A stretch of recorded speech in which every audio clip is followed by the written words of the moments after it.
Roll up those sleeves. We are roasting a firm today, a 7,000 client firm that a non-accountant just bought. And boy, did they step into some things. It's gonna be a fun little experiment to think through. What would you do first if you were in this person's very large, I have to imagine, heavily leveraged shoes? We got ourselves a real fixer-upper on our hands, so come on in. Let's take a little break from looking at our own stuff to be judgmental of someone else's stuff. Aww.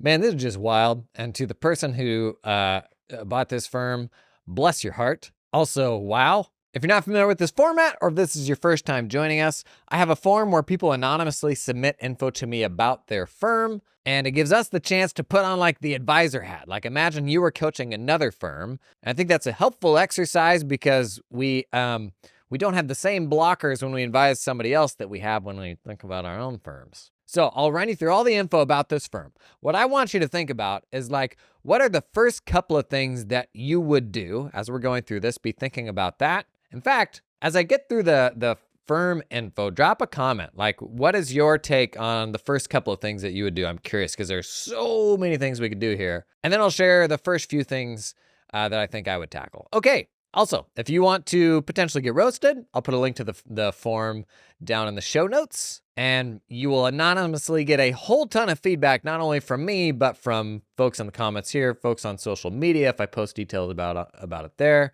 Again, we do it in a way so that they can't be identified. This person actually gave me much more detail than I will share here because it could maybe give some stuff away. All right, this firm does compliance, accounting, and bookkeeping. They're the owner. It's a 1.9 million revenue firm in a what is this? A tier 2 or tier 3 market? Pretty good sized city. Specialization? Nothing yet. Tax prep makes up about 90% of their revenue. They're trying to pivot into greater specialization. Here's the makeup of the team. They have one senior accountant, open parentheses, does everything, close parentheses. 4 accountants, says they're having trouble getting them to do what they want and respect them as the new owner. Oh yeah, I bought this firm and I don't have an accounting background. Oh, bless. 3 admins virtually that I hired, parentheses, they're awesome. 2 in-person office managers and 1 virtual bookkeeper. This just sounds like your parents just got divorced when you were 12 years old. You moved across the country and you now have a new family, but you have some siblings back in another place. This just sounds messy. 1 senior accountant. This is a $1.9 million firm. 1 senior accountant, 4 accountants, 3 virtual admins, 2 in-person office managers, and 1 virtual bookkeeper. I just can't even get my head around that. In fact, you do some back of the napkin math on this. Did I say 1.7 million? This is a $1.9 million firm. I have to imagine, surely the last owner was doing a lot of technical work. If this firm's running a 35% margin, that's $665K. I don't know, only really 5 technical people. Maybe that pencils out. Okay, here's kind of their annual cadence.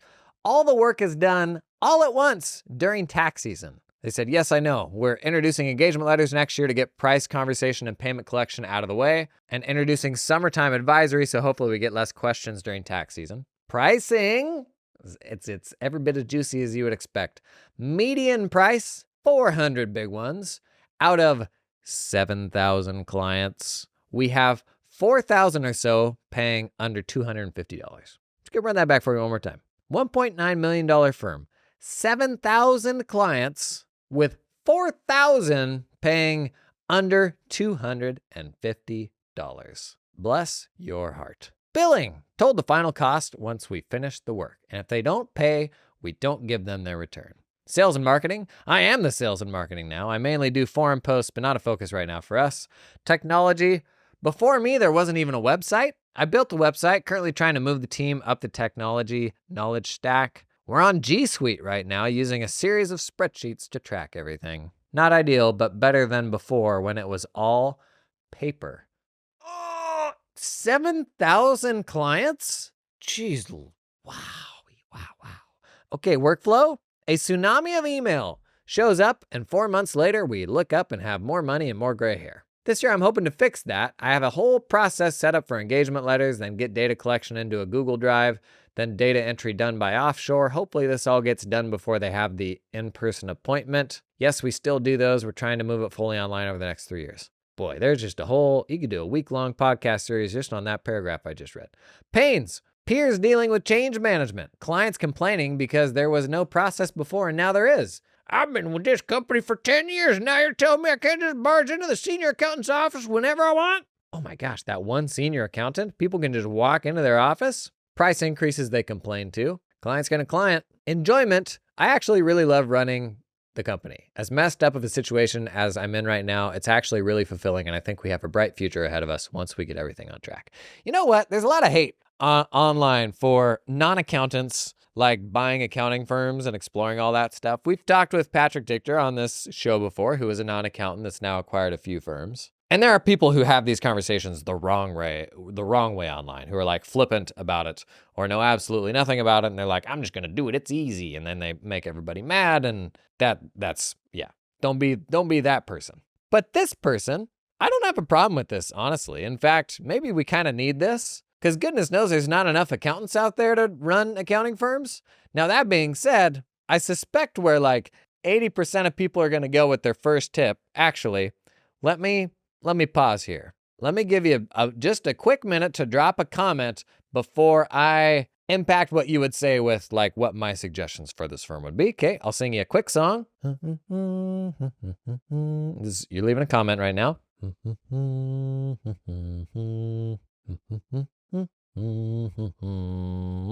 Okay, thanks for the comment. That'll really help in the algorithm. I see this firm and actually, it warms the cockles of my heart because my situation was not too dissimilar. In some ways, it was maybe better. In some ways, maybe it was worse. I bought into a firm that was bigger than this from a revenue standpoint, but boy, did it not have 7,000 clients. And I've shared before, coming into my firm, there was a huge percentage of client headcount that made up a very small percentage of revenue. And anytime you do that, it's the age-old, like walking by $100 bill on the sidewalk sort of thing. If you could pick up one more itty-bitty project, well, why would you not do it, right? I mean, it's not going to be that much work. It's like easy money, seemingly. So why would you not just keep amassing those and more and more and more and more and more of them? I'll tell you why you wouldn't. Because most of the time you can't find seasonal labor. Itty-bitty tax returns like this all have to happen at a very specific time of the year. And I don't have people lining up around the block to just come work for me a couple months of the year.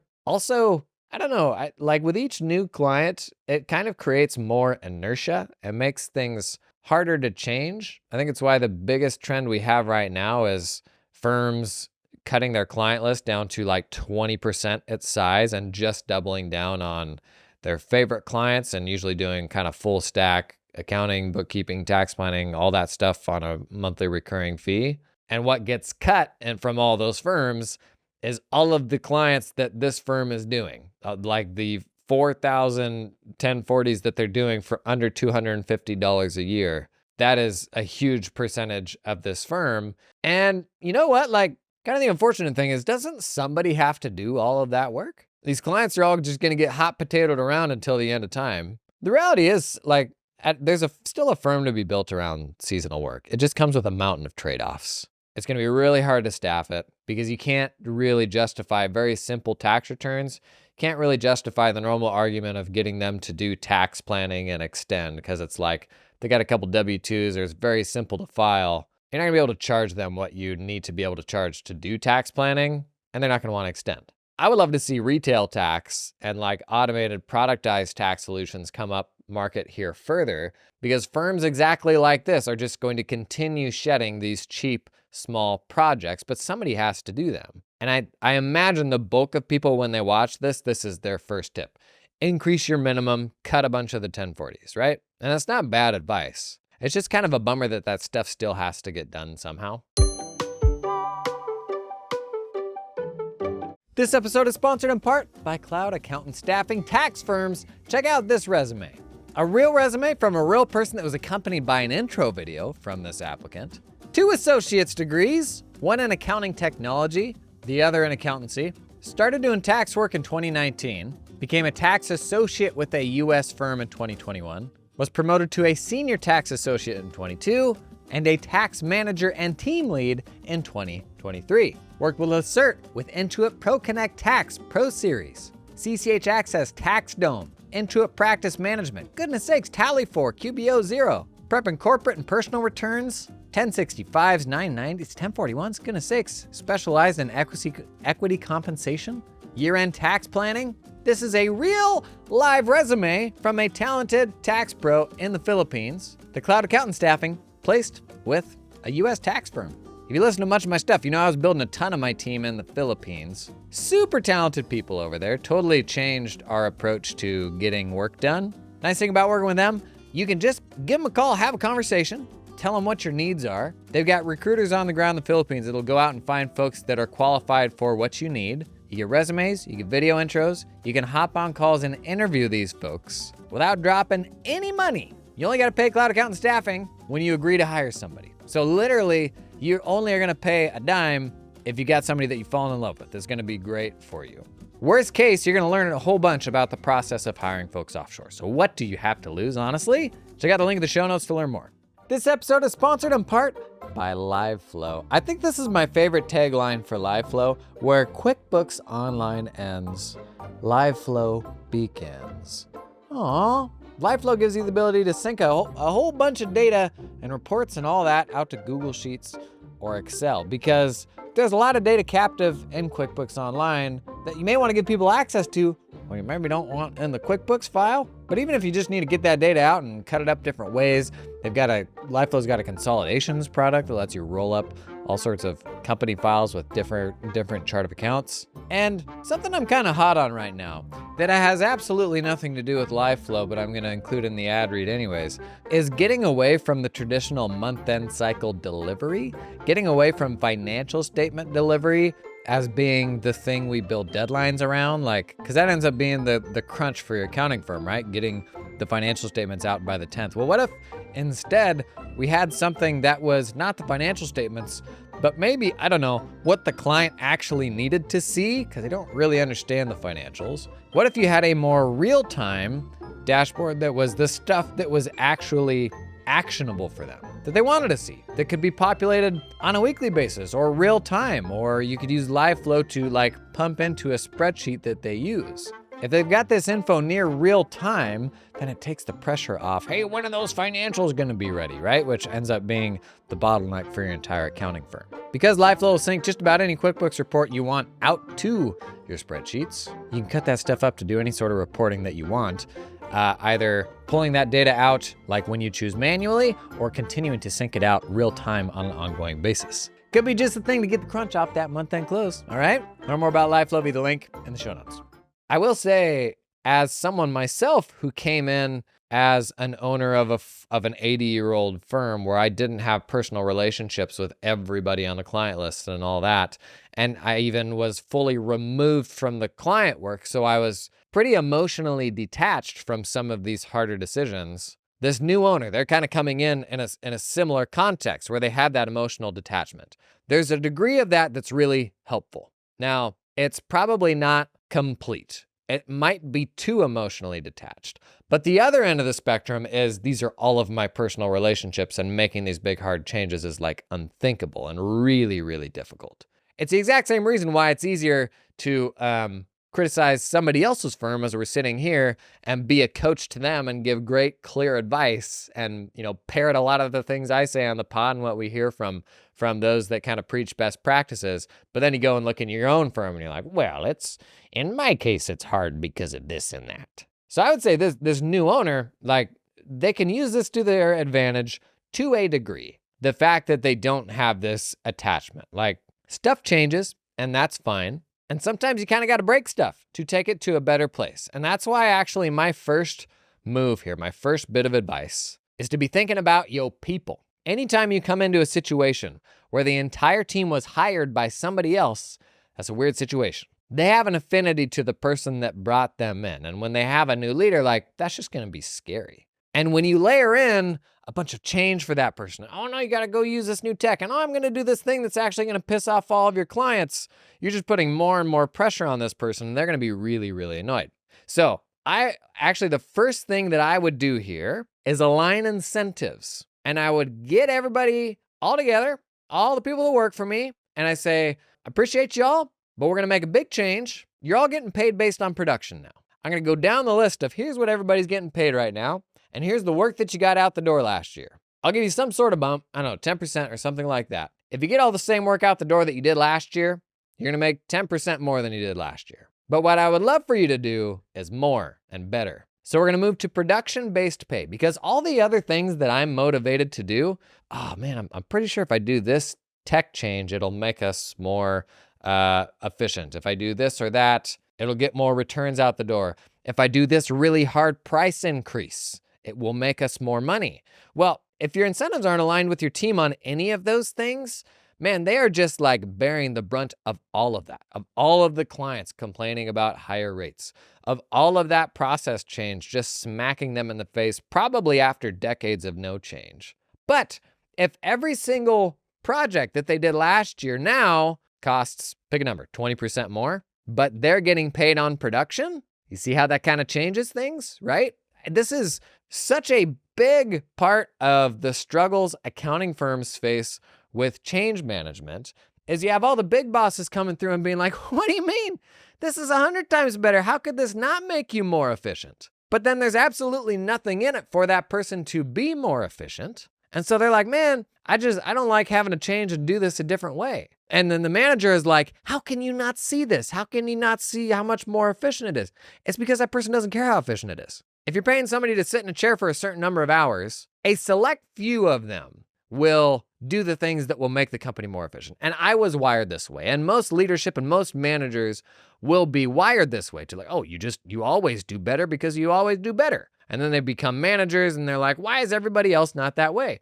The vast majority of accountants, if you're paying them to sit in a chair a certain number of hours, they will do the work in the way that is most comfortable, not most efficient or most profitable. They will do it in the way that is most comfortable for them, which is however they did it before, the way that they've always done it. And as much as I would like to assume that all the people that work for me are going to have my best interests in mind and do everything that they can to line my pockets, it's not until I show them a path to how being more efficient will line their pockets that I can reasonably expect them to see the world the same way I do. And so when you come into an environment like this, where everything is new and everybody's gonna be PO'd about change, the first thing I need to do is get my team on my side. And I get my team on my side by aligning our incentives. The reality is, if we do this, if we make all these changes, this firm should be way more profitable than it ever has been before. And we dunk a lot on legacy firms because all this change management is just so hard. But there's actually a lot of like latent, untapped profit in old firms, particularly if you're pulling forward the cash cycle. Give you a good example. All this work is billed after the fact. And particularly when you have tax returns that drag on for months and months, 3 to 6 months to get them done. If we can like make the switch to getting paid up front, even getting a 50% deposit up front, we're actually pulling the cash cycle of the entire business forward. Particularly if you're doing ongoing work for small businesses, where that stuff is normally ever billed once after the tax return is filed. I've acquired business before where we actually got them on a fixed recurring, so they were paying 12 months of the year before the tax return is filed, which effectively pulls the cash forward like 18 months. And so if you're acquiring a firm, when you pull that cash forward 18 months, that is pure profit. If you compare to somebody paying the same thing the next summer, like a year and a half later, right? Now, this is a one-time thing, obviously, and you still got to be able to pay the bills when you do that tax return, the following summer or something like that. But to bring this back to the staff, all of your changes ought to make this firm wildly more productive and wildly more profitable. So let's get the team on board for that.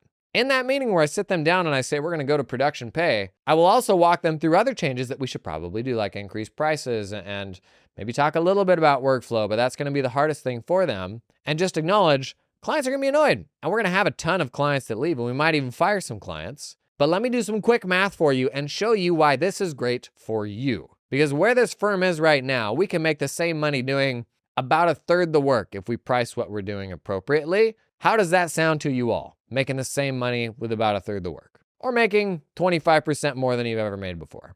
If that's where we're starting from and everybody's coming in like with that understanding from the beginning, we're going to open their minds much more than just saying, well, here's all the things that we have to change. So number one, I'm going to start with the people that we already have.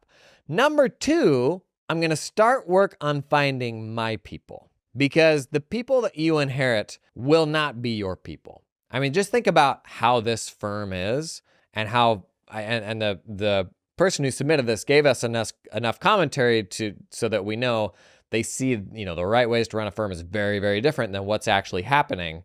So you have to imagine that the people who are in this firm do not align with that like new ownership. And that's normal. That's kind of how it always is. Like, you're not going to inherit somebody else's family and be perfectly aligned unless you were extremely aligned with the other owner, which in this case they were not. Now, I struggled with this when I bought a firm, and almost everybody there had been hired from somebody else. And there are ways that you can manage that, and you don't just burn that to the ground. But what made a massive difference for me was when I was able to start hiring my own people. And the things you really got to look out for, so this is my second thing, is start pulling in your own people. The thing you really got to look out for is, what is this next person I'm going to hire's appetite for change and the energy that they can bring to that every single day. If you run a firm and you struggle with change management, you know just how exhausting it can be to be the battery for your entire team. And to come back and be all jazzed about doing this new thing that you're just completely convicted is going to be better in every way, and then come back and everybody just be like cool in a meeting and then nothing changes. So my people are going to be like little batteries running around. Like, they're going to be people with motivation to like who are energized by change, which that isn't everybody. Like, some folks are energized by change. Some folks, that's just soul sucking for them. I need people who are energized by change so that I'm not bearing 100% of that weight myself. This episode is brought to you in part by TeamUp, helping you recruit top Filipino accountants without any ongoing monthly fees. The difference between TeamUp and all the other offshoring options is that TeamUp helps you hire staff directly. No middleman. You work directly with your new hire in the Philippines. Hire the person, not the company. Guys, gals, gang, here's just a few reasons to hire directly. You have access to higher level talent. Makes sense. You have complete control over team culture and training. They keep 100% of what you pay them, and it's a lot more affordable for you, so you can retain your team for the long term. TeamUp can source accountants with experience working at US or Australian firms, familiar with tools like Xero, Cubio, and Dex. Also recruit specialist roles, team leaders, tax specialists, administrative assistants. Thought experiment: what if you had an executive assistant for the first time this tax season? Just throwing it out there. What would they do? Start at that email video I did on the main channel recently. Get help with that stanky old inbox. I digress. TeamUp recruits these talented folks for a flat one-time fee of $4,000 US American dollars. That's it, $4K one time. Somebody at Robert Half just did a spit take. Robert Half reference. We ever gonna get Robert Half to sponsor this pod? Not anymore. And they can connect you with an affordable employer of record if you need help with payroll and compliance once you hire that person. Big fan of hiring in the Philippines. You know I did a bunch of that. Check out the link in the description to learn more about TeamUp. This episode is sponsored in part by Client Hub. Here's the thing. Here's what's different about Client Hub. Interesting, kind of different methodology to building a practice management system is they have built a client portal that they say your clients will actually want to use. It's sort of almost like a side-by-side workspace where you have your tasks and your client also has their own tasks, where you're getting into like largely the same space. There's a whole firm-only side of it that they can't see, obviously. But when they log in, you can see all the stuff that they can see. And their portal setup looks pretty much the same way as how you manage your work. And I remember, this was maybe 3 years ago now, where we were running our CAS practice in ClickUp, and we had just a killer system for managing tasks and getting everything done. And we got to the point where this would be so much easier if I could literally just send an invite to this client where they could see this same space that we're working out of, and they just tackle the stuff that we're assigning to them. but like the only way to do it was with like these guest accounts, and there was problems with views being shared and them seeing something that maybe they weren't supposed to see. That's kind of been Client Hub's approach from the beginning, is like, what would a shared space look like where you could come in, do all the stuff that you need to do, have all the tools you need to manage the firm, even cool like AI stuff like generative email they're doing now, while also being something that like your client would actually appreciate and actually use, because it's an easy place for them to see what you need from them, like all rolled up into one space. The reality is most of our clients these days, like they are using task management systems also.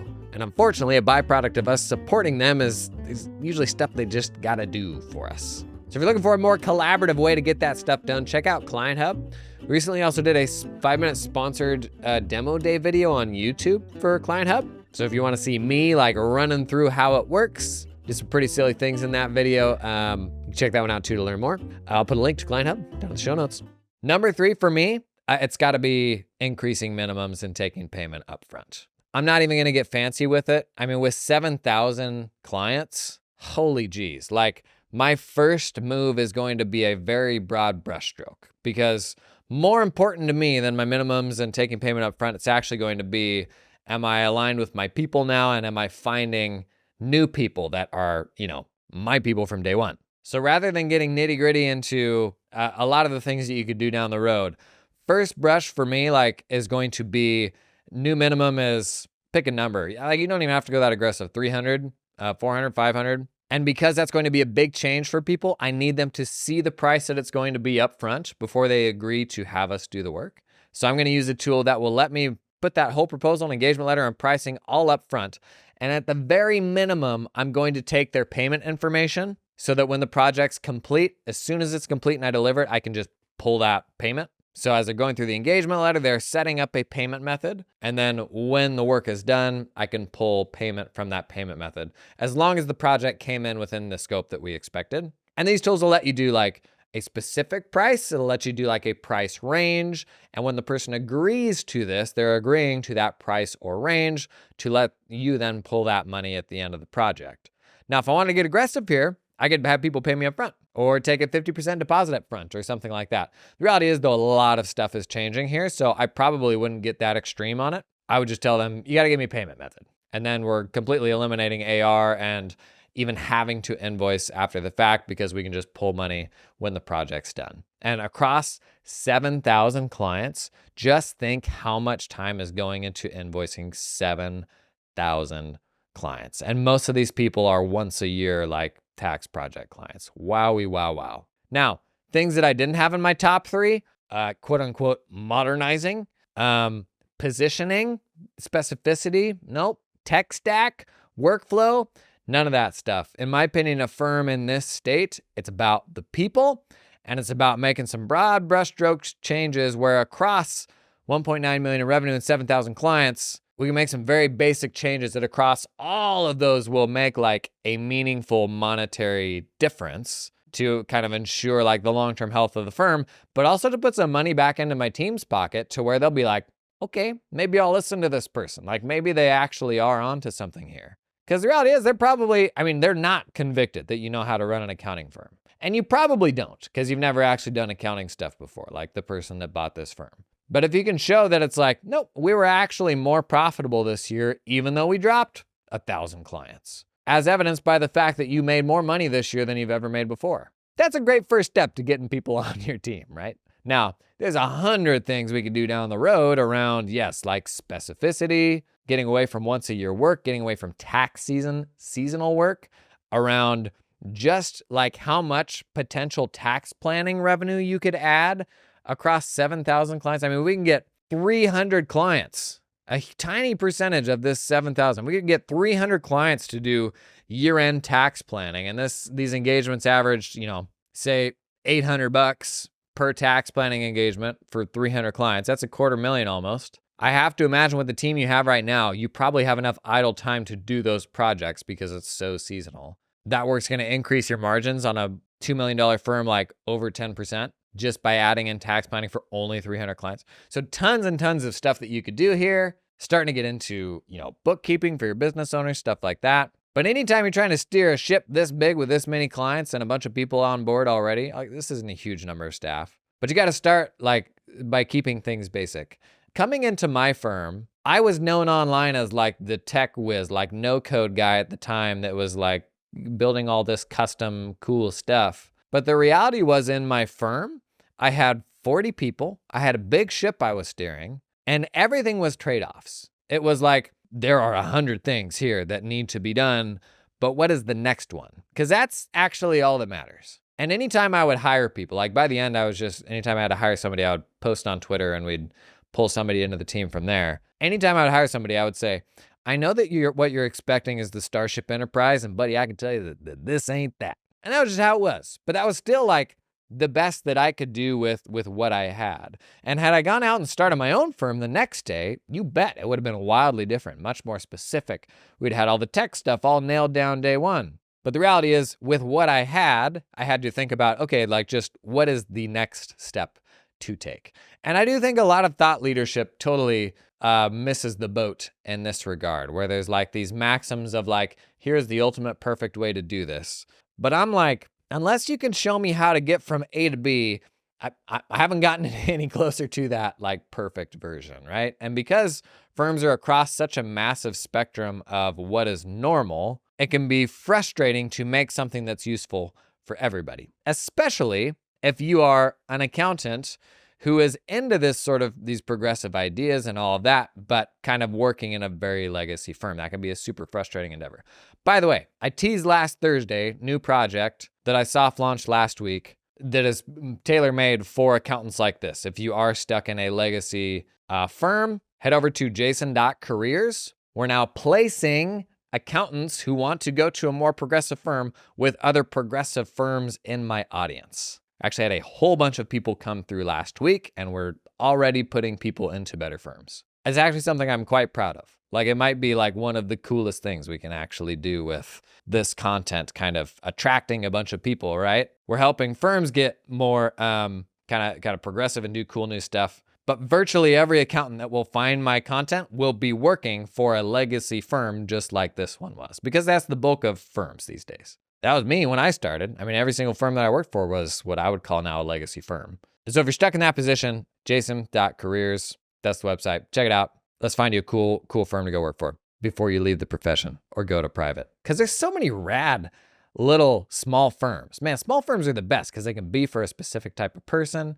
You can be pretty agile and try new stuff and cool tech and all that. But boy, most of us at one stage, we knew exactly what it looked like to work for that legacy firm. And it wasn't fun. And going out and starting your own thing is not for everybody, right? And so if your options are slog it out at this awful legacy firm because they told you someday you might make partner, let you know a secret. You either won't or it won't happen until they die in their chair. If their options are either that or go do something else entirely because they don't want to start their own firm, that kind of sucks. So to me, this is a solution for folks that don't want to or aren't ready to start their own firm to go to work for a super cool, small, modern firm. I don't know how to talk about this thing we're doing yet. It feels like shilling, but it's also like this would have changed my life 5 years ago, like if I had seen this. Okay, I'm loving these roast a firm things. If you want to get your firm anonymously roasted, complete the form below. You don't have to own the firm. You do have to know like revenue, like general figures like that. I'll put the link in the show notes. It's kind of fun to put that coach hat, that advisor hat on, right? Judge somebody else rather than judge ourselves. That's it for today. Thanks for coming and hanging. We'll see you in the next one.